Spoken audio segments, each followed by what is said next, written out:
Love and light, brothers and sisters. Well, I wanted to expand on the whole sovereignty premise, and let's just say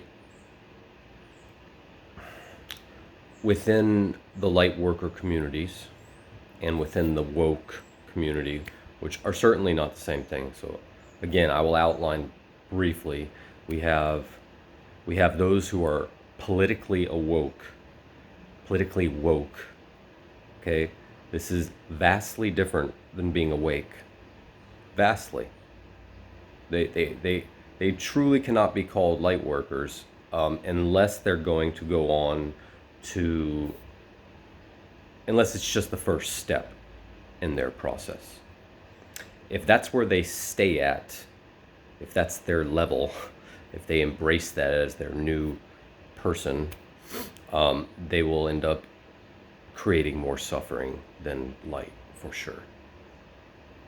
They will be too confused. They will be mired in anger and judgment and giving away their power to other people constantly, you know, and attempting to take power from others through manipulation.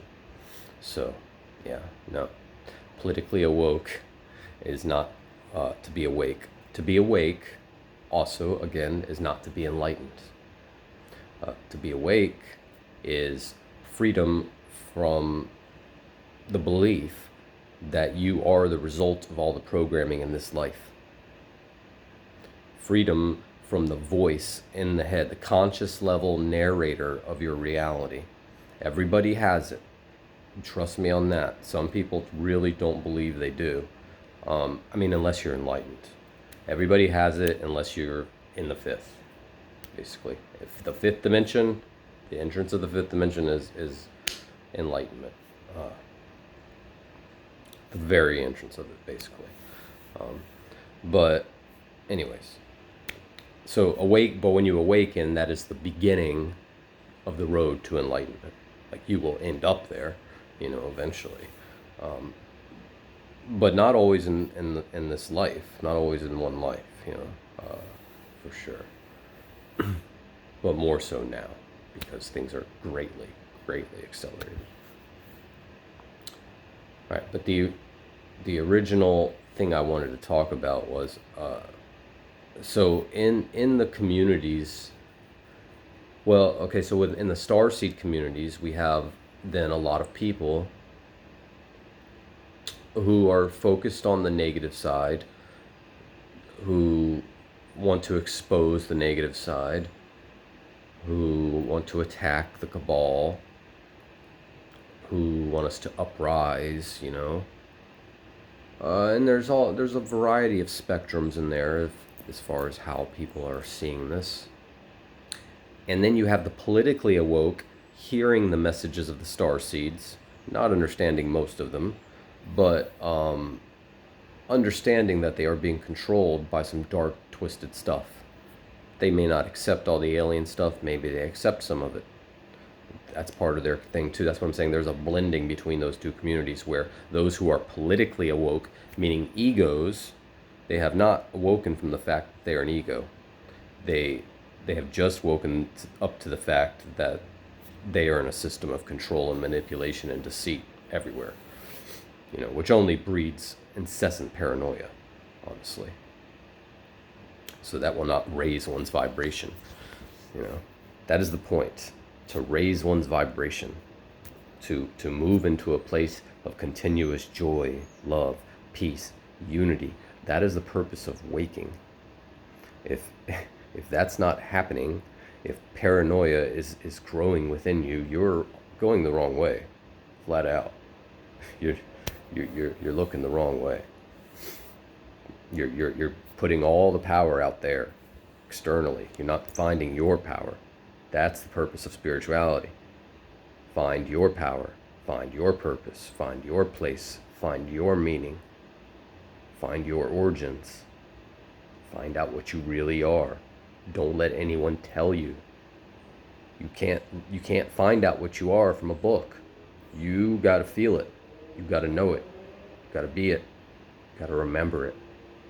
It is you. It's within your capability and no one else's. So, okay, we have this attitude that like we need to,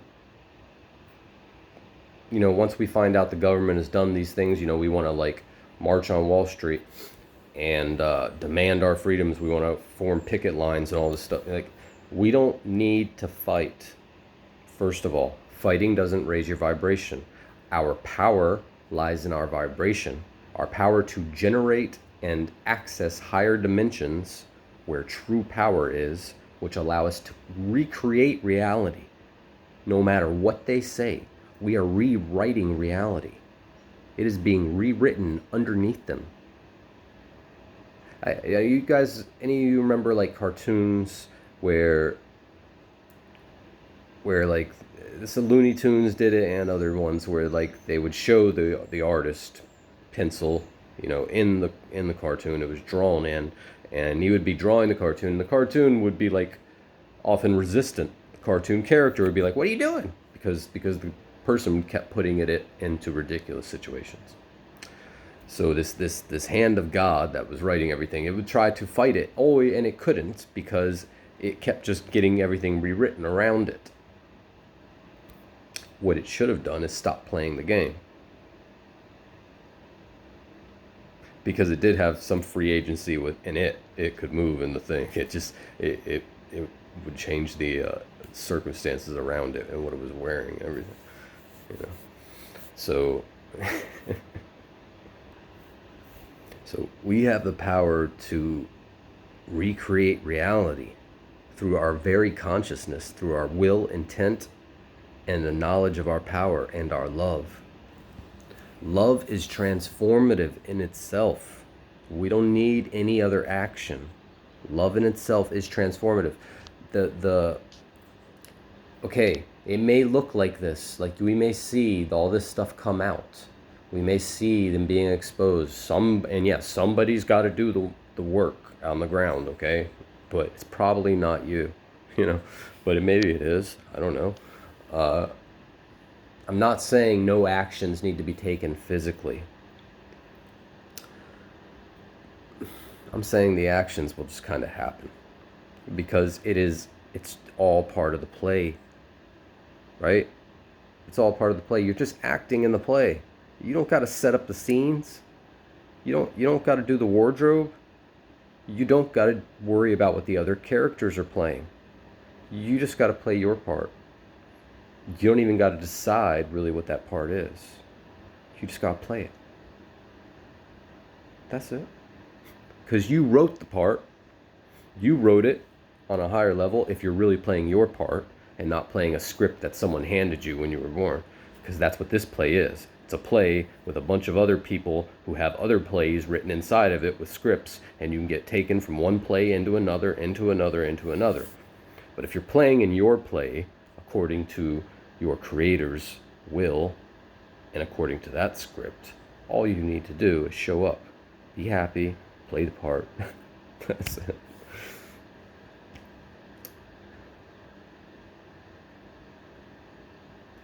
I'm trying to say that the power of us, okay, in group, if 1,000,000 of us right now were fully claiming our power, if there was 1,000,000 fully enlightened, fully surrendered, fully in service beings, if there was 1,000,000 fifth dimensional beings right now on the planet, that would be it. That would unwind all their reality completely. What's that? Okay, well, there are 1,000,000 fifth dimension. I meant 1,000,000 more than there are right now. There are maybe, I don't know how many exactly there are in the. There are actually a lot now. We're getting there. We're getting close. Yeah, but that's the whole point. That's all I'm trying to say, is our ability to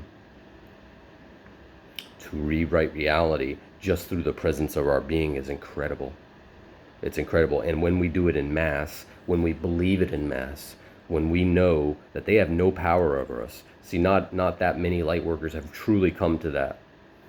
They may know it intellectually, but you know, can they stand in that in every situation and every moment? Because once you can, you often don't have to.